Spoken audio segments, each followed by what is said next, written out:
Okay, everybody, this is Zemar Sopraduk, the Sports Inquirer, and happy to be joined by Ed Joyce, head coach of Georgia State women's soccer. Ed, let's start with the match against Kennesaw State. You're able to beat your rival for the first time since 2015 with a 2-1 overtime victory. Before we get to the goals, I saw in the statistics that they led or you led in 11-5 in shot advantage, but it was a scoreless first half. And you mentioned in your post game comments sticking to the game plan and keep going doing what you were doing. What did you mean by that? What was that game plan, and did you stick to it in that second half? Yeah, I think we did. We started the game slow, to be honest, which wasn't our game plan. But we want to, get the ball down, play, and roll it amongst the team and share the ball. So, I mean, that was something that we started off just being a little bit timid to get on the ball and make decisions. And as the first half went on, we made some better decisions, and that led to 11 shots in the first half. And in the second half, I think we've started really fast and kind of obviously scored nice and early, which is always a plan. We like to start fast and secure. Is kind of like what we talk about, being careful on the ball while also playing as quick as we can and making smart decisions at tempo. Yeah, and you mentioned you scored early in the second half. Freshman Brooklynn Fugel got her first goal of her career, and she was named Conference Player of the Week. What about that goal? Her able to take advantage of a saved shot and being able to score that goal, and then her being named the Player of the Week in the conference. Huge for her. I mean, Jolie Riff cut inside and hit a fantastic strike. Their keeper, I think, saw it late, but made a really good save. And Brooklyn, kind of true striker's goal, right place, right time, and follows up and scores. So, I mean, for her, she's come in as a freshman, done everything right for us, worked really, really hard, came in fit. She's physical every day. She works hard. She's a positive teammate, fun person to be around. So, I mean, she's deserving of the kind of the success she's having lately. Obviously scored again on Sunday as well. So, we're hoping that really kicks her on, keeps her positive, moving into the conference segment next week. And then a game winner was by Grace Kaiser. She got a game winner on a header off a corner by Grayson Crosby in the overtime session. First of all, what about that goal? And I spoke with her earlier this week. It's on our site when an exclusive interview. She mentions just working on those set pieces and just continually trying to execute them. What about the goal? And what about working on those set pieces? Do you have 4 or 5 specific places that you want to get a ball when it's being crossed? Do you just tell them to put it in an area? Take to the fans and ones listening how you work on set pieces, especially corners. Yeah, I think first off, that moment for Grace, there probably wasn't a player I've seen more deserving of a moment like that on a day than she. I mean, she was fantastic all day long. Did some of the less desirable work, won a lot of headers for us, won a lot of tackles, did a lot of pressing, and then to get her kind of rewarded with the goal to win it at the end is tremendous. I mean, we're really happy for her. She's another one that does exactly what we ask her to do and never asks for excuses or questions from herself. So, I mean, we're really, really happy with her. But from a set piece standpoint, I mean, without good delivery, the rest of it doesn't matter. So, I mean, the first things first is we've got players in the team, whether it's Grayson, Anna Diaz, Jess Martinez, players like that can deliver, fantastic service, which at that point in time, it's just a lot of times we're looking to target different areas based on the movements we're kind of designing. I mean, in our game, set pieces are the only real moment where a coach has control to call a play in the American kind of scheme of things. It's a unique sport in that regard, that the players dictate an awful lot of what happens with their decisions. So, in the set piece side of things, we get a little more kind of autonomy over what happens. And, we've got 3 or 4 different setups and plays that we will roll in, and they kind of change throughout the season, so as not to be too easily scouted. But I mean, it's all about execution, really, delivery of a quality ball, and then somebody like Grace who wants to get on the end of it and attack it.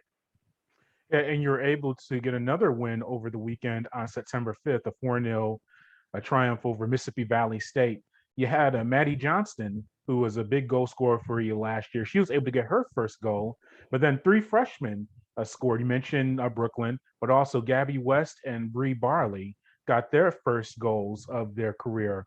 What about these underclassmen? Maddie, but these three freshmen as well, all finding the back of the net pretty early in the season. What does that mean for you, just giving them confidence as you progress through the year? I think you hit the nail on the head. It gives them individual confidence. It also gives their team confidence in them as well, seeing them do so well on such a big scale. But primarily, it just is a kind of testament to the strength of the group as a whole. And that, we were in a game where, our quote unquote starting 11 only played about 19 minutes in that game, and the rest of the game was played by kids that look for an opportunity. So I think the biggest thing for them is that we talk about when you get an opportunity, you've got to take it and capitalize on it. And I think those girls did. Another one that Olivia Shaw had an assist, could have had another couple. And she's playing her first moments of her career as well. So I mean, they're taking the opportunities they get, which is what has to happen in a squad that's as deep and talented as ours is. Yeah, and then Jada Fu, she scored a good win as a goalkeeper in the contest. You also saw Natalie Gonzalez make her debut at goal and have a shutout through the final 45. You used three goalkeepers so far this year. Are you set on one yet, or is this a situation where you want to continue to rotate the goalkeepers as you progress through non-conference? Yeah, and obviously, the Mississippi Valley State game was a non-conference game, and it's one of three that we had left before we start rolling the conference. So, Subi has done a really good job up until that point. We felt like giving Jay, an opportunity against Mississippi Valley State was fair. Rolling into tomorrow, we'll probably roll back with Subi, to be honest, and then kind of see how it goes. We're blessed in a regard where all three goalkeepers are talented. And that obviously creates difficult decisions for me, but their role is to do the best they can every day and to continue to make my decisions very, very hard. At this stage of the year, everyone that's healthy and available, are you happy that has everyone gotten the playing time? I know everyone wants to play every minute of every match, yeah. But have you been satisfied with the rotation so far of getting players involved and at least getting them, acclimated to this season?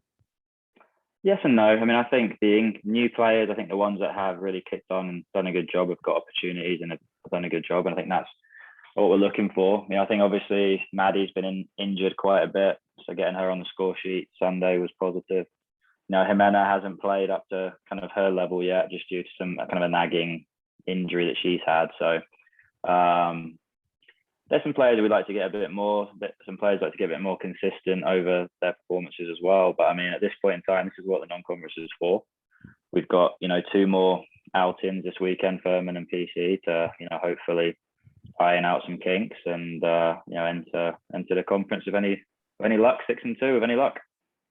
Yeah, and you have a really tough matchup against Furman on September 10th tomorrow. You go to South Carolina to face them. They're a really challenging team that is, one of the better teams in the region. What about that contest and then having to turn around 2 days later and face another solid team in Presbyterian? Yeah, I mean, Furman are historically very strong. They've done a good job over the years of consistently reaching a certain level, as a group. So I mean, it's the first time that we've played them since I've been there. So we're definitely excited about the competition. It's a nice quick trip. It's 2 hours.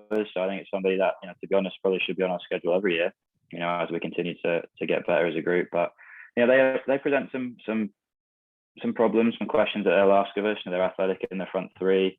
They're pretty rigid in how they play, and they play to the midfield and try and get the ball to their strike as quickly as possible. And then it's become somewhat of a 3v3 or a 3v4 matchup. So we'll look to kind of control what we can do, utilize what we think will cause them problems, which, we're, like you said, we've got young kids who are athletic and are quick and are scoring the goals. So, I mean, I think we'll be presenting, hopefully, as many problems for them as they are for us. All right, well, Ed, thank you for your time. We greatly appreciate it, and safe travels to South Carolina. Thank you very much.